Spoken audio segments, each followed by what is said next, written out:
Honey hair, body wet, you turn my water into wine, and all the water of the land. You love the lonely, heal the weak, a voice for those who cannot speak, and eyes for those who cannot see. But you are blind, and you hide behind your lying eyes. I'm alive, crucified, but I will rise up, lying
So what do you say then when someone nowadays comes along and says, like a young person comes along and says, oh, how do I get a record deal, or how do I get in the biz?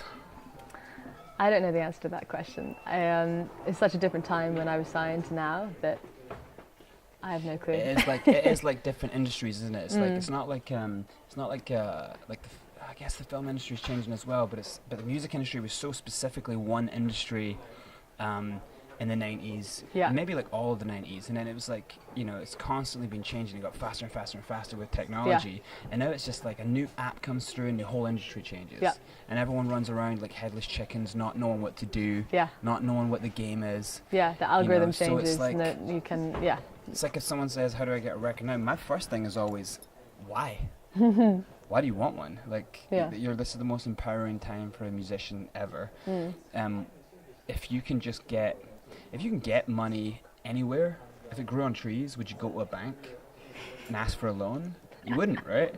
So if you like you're saying, like you've got a friend who does really well at busking, turns over quite a bit per week or per month, and like I said, an ex who was making ridiculous amounts, you know, just from singing in stores at you know, certain places. If you can go out there and literally get paid to just sing, you know, and then you can do like people always say like, oh no, I'm not going to do covers and stuff, and it's like, why? Like, go out and make money and then work on your own project, like, why and you'll get better because you're doing really, you know, you're doing stuff that everyone's kind of liking, and then you'll figure out the structures of that and how to break the structures. You learn from that too, completely. But then it's like, if you can go and make that money, then why go into a kind of a business arrangement? You know, because everything, as the industries get kind of, you know, tougher for them to make money, you know, shit flows downhill. Like, they're just going to make it tougher for you, because you're the person who makes money, you know, unless they're, you know, they're going by the original business model that they were just trying to sell vehicles, you know. But then you don't need that label, because they're just going to go to a sync company. You can just go straight to the sync company. Cut out the middleman. Do you know what I mean? And obviously a sync company and other people might not have anything to do with you until you have a certain amount of subscribers, but then it's a case of, well, go out and sing and just be good at singing and get better. filming it the whole time, showing people your progression, and then that's basically what I'm doing. Yeah. yeah. And I'm sort of building it bit by bit rather than. I mean, the thing about a label is that they can explode somebody in a way that an individual just. It's really hard for an individual to, but we have seen more and more viral videos and viral explosions like that. Yeah, manufactured viral now. Well, yeah, is the thing. Yeah, exactly. Yeah, calculated. You know, but I think that yeah, I mean, like that's something that like having that number of people working for you and with their connections, and it's just that definitely leads you there quicker. But at a cost, you know.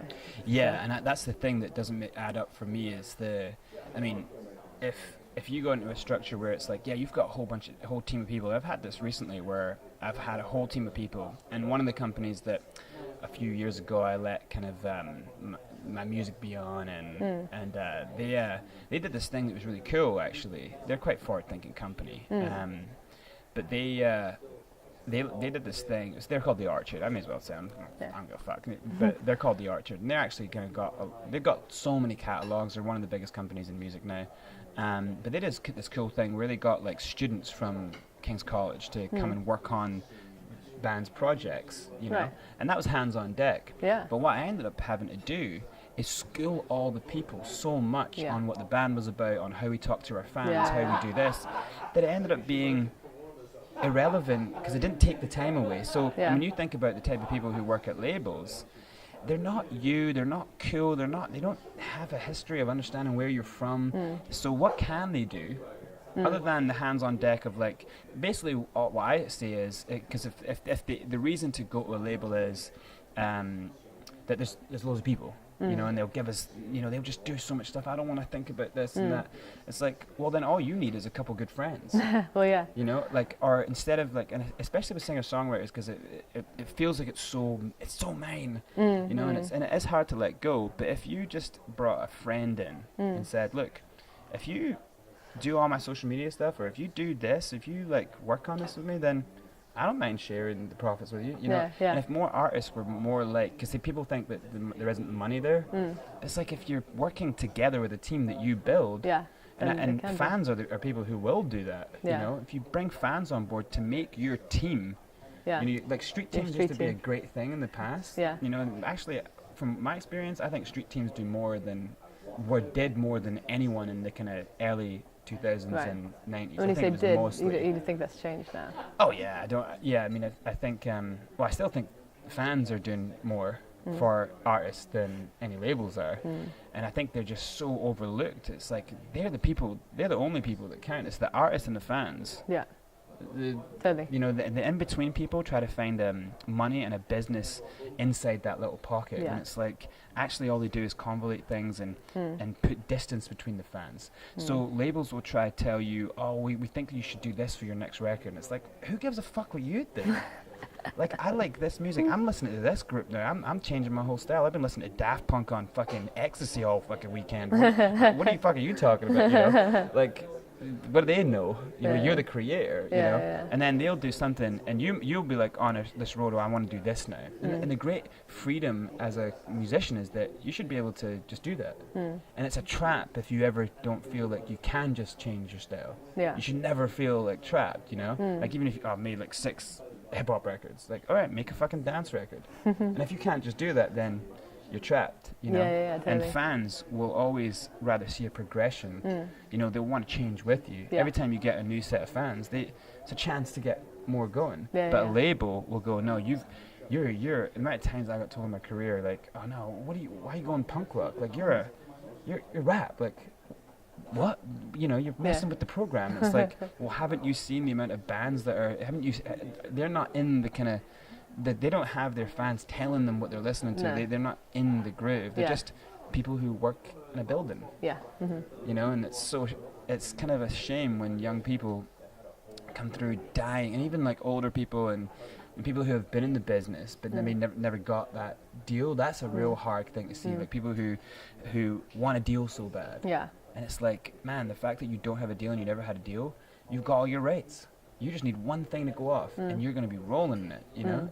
Like, but they look for... well, they look for people to tell them what to do and feel verified by somebody else saying, you're good enough. Yeah. You know. Well, I think that you'd never need anyone to tell you you're good enough if you're actually been out on the road and you've rocked and you've shown people, you've played gigs where you're like, oh God, that felt good. Yeah. And you never need anyone. Yeah. You know, your fans will tell you. Yeah. Now I think, especially like with the YouTube things, if you get like 20-30% of the people hating you, that's all right. If you got 40 or even if you got 50-50 is actually the perfect case scenario. You know, because a lot of the hate will just be jealousy and love wrapped all up into one. But an opinion of the same is better. Yeah, you want to get opinions. Yeah. But so what would you do? What's your next step then? And what do you want now from music? Because like I'm guessing your head must be in such a different place to, you know, what's a grown-up Daisy Chute doing nowadays? Well, I'm finally feeling quite independent and able to make my own choices, and musically and also with what I do with that music. It's scary, like sometimes I feel a little lost at sea with it because there's so many choices to make on my own now, and before I had I had all those choices sort of taken from me. You're empowered, aren't you? But I'm empowered as well. So like, but it's a scary kind of thing because it's like suddenly I do have to trust my instincts. I do have to make these decisions on my own, and I might make I might make mistakes, and I might you know. I call that the good fear. Well, yeah. Like I think if people don't have that fear, I don't think they really get anywhere. Yeah. I think like when you're a kid and you try something out for the first time, you kind of start. The fear you've got is that you can't impress your parents or your friends don't like you. You did shit, and so you try hard and you get good at things. Yeah. And so if you don't have that kind of fear that you were just talking about there, you might not want to make that great record. Or you know. True. I've always had that fear. That's good. It doesn't matter about 10, 11 album. I still like, oh man, I still like scared if I don't make something that's just, you know, blows my head. You know? Like it should always be that. Yeah, totally. I mean, yeah. So I am trying to embrace the fear, and I'm, you know, but at the same time be aware of the fact that it's like, it can really intimidate you. All the different things you can do, and all the things that people are doing that you should be doing, or you should be ahead of the curve instead of following. And like, what do you can get you do that to be kind of new? feeling a lot? That Well, kind of what this person's doing and what that person's doing. Well, I don't generally like to like compare too much, but I do think like you can learn a lot from what people are doing, and and research, and like it's all there for you if you want. You can look at what somebody's done and how they got to where they got, and aim to do similar things or things that are new for you or better for you, but the same idea, the same models, you know. So you're kind of studying and trying to learn what other people do and what people respond to. But I definitely think it's amazing to see the kind of stuff that works, but never to do the same thing as anyone else has done. Yeah. Like if this works, do it, but then do it in your own way. You know? Like if everyone goes this way, go that way, and you stand out immediately. Well, exactly. I think that's the problem most people have, and little labels have that problem where they look at the thing that worked and they go copy and paste. And actually, the thing that made it work was the fact that it was original. Yeah.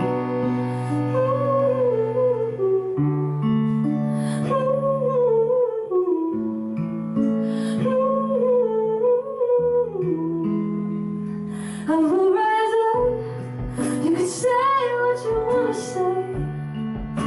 Do what you gotta do now. Take what you're taking away. I will rise up. You can say what you wanna say. Do what you gotta do now. Take what you're taking away. I will rise up. You can say what you wanna say. Do what you gotta do now. Take what you're taking away. Yeah, totally. I feel like recently, like coming from that angelic background, I kind of felt like I had to be in that kind of sweet ballad world for a long time. But actually, there's a part of me that gets really angry and wants to express that too. So I've kind of, the past 6 months or so, this has been my... Daisy going this metal has on been us. my- You're gonna no, come out this is with like- a death metal record. Literally, I was just talking about this, like, you know, the unlikely things that I would end up doing, metal, you know. But I mean, I kind of have been embracing That my would probably angry work. side. It probably would work.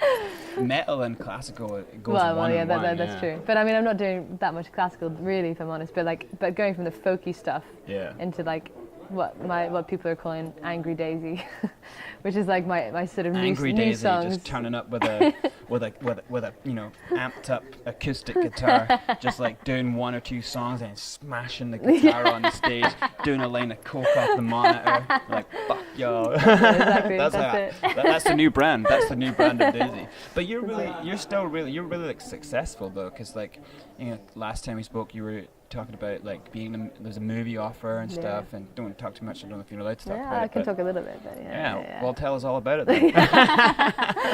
Well, I mean, actually, in this particular cameo appearance, I'm sort of. It's a very small thing, but but it's fun, and it's. But you get to play it like Wembley. Yeah. See, so that's bullshit, right? I'm fucking tired of this. People don't come to me asking for rap at Wembley. I played at Wembley at 3 a.m. to no audience. So, that's still dope. But it's still pretty cool. Not many people can say that, right? Wow. Don't think anyone can. Yeah, there you go. That's pretty awesome. See, so people, you're still like the go-to person for if you want like someone who, you know, at 16 sang in the Royal Albert Hall and now has got Wembley at 3 a.m. in the morning under their belt. You know, who the fuck? You know, like you're the go-to for like some really interesting things. So, so is that what you do? What's the stuff that you do most of the time? Do you do like the kind of session stuff? I see you got like loads of projects on. You sung on some really cool stuff with Carrie Ann. You guys are telling me that you sung on someone Big's record. Radiohead. God damn. Yeah, Radiohead, bro, at Albert Hall, Wembley. I'm fucking starting to feel jealous right here. Love and hate balled into one. Give me a thumbs down on, I'm YouTube. thumb down in my own video here. I'm going to put this up just to thumb it down. I'm jealous, goddamn. No, that's really cool. So, what do you do most of the time then? Well, I mean, yeah, I don't think I have one thing that I do most of the time. I think the thing I do most of the time is lots of things. So I'm like, every day will be different. Like, today's like a lot of meetings and stuff, but like tomorrow I'm doing, no, not tomorrow, 2 days, like in a couple of days I'm recording some vocals. I can't say what for, but for another film at Angel Studios as a session singer, and then doing a gig that night. So like sometimes I'm gigging and doing my own projects. Or like so you're someone who's quite entrepreneurial in the way that you kind of always kept contacts good. I mean, one thing I noticed about the types of people that I knew who were successful in the industry, some people, it's got a lot to do with character, but some people who kind of their bands didn't go places, but they always liked meeting people and having good relationships with people, so they end up being the type of people who people always turn to. Yeah. Because like, this person's like shit hot doing what they do, So you seem like that kind of person who always kind of keeps up with people and totally. I think that like more than anything else, like I embrace every opportunity to meet people. That's kind of at the heart of it, and I find that through just hopefully just having good connections with people, things open up, and they have so far. And like also I love to be able to give that back to people if I have things that come in that I can't do or that they would be perfect for. I love to give my friends work. Like that's one of my favorite things, to be able to like, I get a call that can you book some singers, and I can be like, yeah, you can if you can do it. Like, and be able to be the person to provide that connection is really cool. That's really cool. It's a good feeling. Yeah. And so that's how you kind of like, you get paid doing that stuff, and then you can focus on your own music. Yeah, pretty much. Yeah. And you're going independent. You're like independent on it and stuff. Yeah, I mean, I've got an agent for live stuff now, but that's non-exclusive. It just kind of adds to the things I'm already doing. But otherwise I'm totally independent. So that seems like a kind of like, for me, that seems like the kind of a good structure of how to like kind of be successful in the modern industry. I mean, I'm guessing what's your kind of like ambitions for your next record, or like the records you have? Like, are you looking to sell like shitloads? Are you looking to compete with like, numbers wise with people, or are you just happy to like, what's the end game, I guess? The end game, I mean, like I'm not aiming for like loads of, I'm not looking for numbers necessarily in terms of like sales, that kind of thing. I'm looking to create the best record possible, and then put it out there and try and push it a little bit, but not like, but I kind of want people to come to it rather than to kind of like, be doing a hard sell. And like, I feel like it's one part of what I do, but it's not like everything. And I think, I mean, it's great finally having a record when it happens, when it's out there, that I feel like You can really scream from proud the, of. Yeah. you know, the kind of top of the mountaintops, Yeah. which is normally like, you know, like a YouTube profile now. If you get to the top of the mountain, you may as well climb the mountain, film climbing up the mountain, and then, you know, tweeting as all you're about the going. journey, I feel like, it's like if you're going to climb a mountain now, like, I feel like you have to like drones filming you on your way up, tweeting every single step of the way. Yeah. You know, but yeah, so do you, and not that you're climbing a mountain anytime soon. yeah, but I just imagine trying to do that. And do you It's embrace funny. the social media stuff? Yeah, quite no, of hardcore? course, yeah, no, like I kind of, for a while, I was a bit shy What's about your it. handles on everything, just so. Oh yeah, sure. At Daisy Chute for Twitter, and then everything else is at Daisy Chute. Do you ever think of official. calling an album Chute the Shit? That's what I think you should call the next record. Chute the Shit. And that's your Norwegian death metal Yes, folk stuff. that's it, totally. Yeah, absolutely. Yeah, that's great, good fun. Wow. I am the, Do you have to take I a am the percentage pun now? Guy. Pun intended. Yes, always. But for sure, if the album is called that, I'm coming with my lawyers. Okay, right. Coming packed to the tits. Well, Awesome. I think we'll leave it there because like we'll probably do some more as you continue through your crazy journey of being kind of level-headed and kicking ass. And you'll probably be like playing like the Burnabout or something at like 5 a.m. in the morning, shooting some sort of music video for your Norwegian death metal group. You know, Yes. Chute the shit. You know, hashtag Chute the Shit album coming soon to a stadium not anywhere near anyone at 5 a.m. in the morning. Secret shows. That's what I can see. It's all coming soon. Take what you're taking away. I will rise up like a knight. Lullabies crucified, but I will rise up like a knight. Lullabies crucified, but I will rise up like knives and lullabies crucified, but I will rise up. Yes.